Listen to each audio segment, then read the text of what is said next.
దేశంలో ఉన్న వనరులు అంటే సహజ వనరులు రాష్ట్రానికి చెందినవి, దేశానికి చెందినవి, అంటే అవి ప్రజలకు చెందినవి.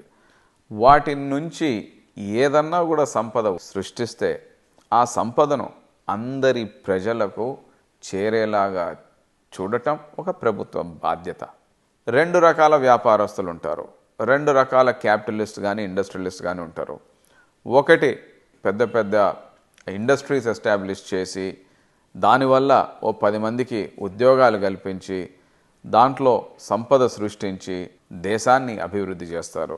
ఇలాంటి ఆంట్రప్రెనర్స్ కానీ ఇండస్ట్రియలిస్ట్ కానీ క్యాపిటలిస్ట్ కానీ రాష్ట్రానికి దేశానికి అవసరం, ఎందుకంటే వాళ్ళు సంపద సృష్టిస్తున్నారు. ఇంకో పక్క ఉండేది క్రోనీ క్యాపిటలిస్ట్. ఈరోజు మనకు వచ్చిన సమస్య అన్నిటినీ మనం కలిపేస్తున్నాం. ఎవరైనా సరే వాళ్ళకు గనులున్నా లేదా గవర్నమెంట్తో కాంట్రాక్ట్స్ చేస్తున్నా లేదా పవర్ ప్రాజెక్ట్స్ పెట్టుకుంటున్నా దీంట్లో చాలా హై పర్సంటేజ్ ఒక పార్టీలకు సంబంధించిన వ్యక్తులు.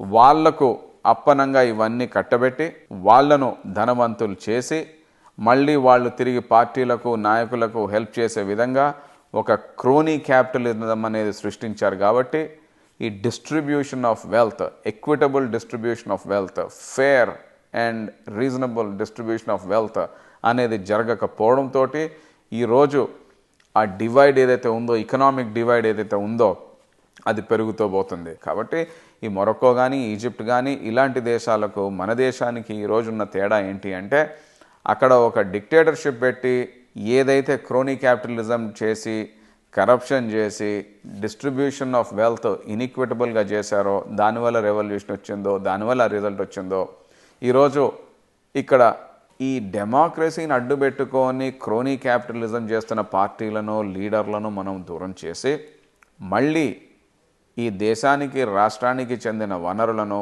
ప్రజలకు వాటి నుంచి వచ్చే సంపదను మళ్ళీ ప్రజలకు అందజేసే నాయకత్వం, నాయకుడు, ప్రభుత్వం మనకు చాలా అవసరం.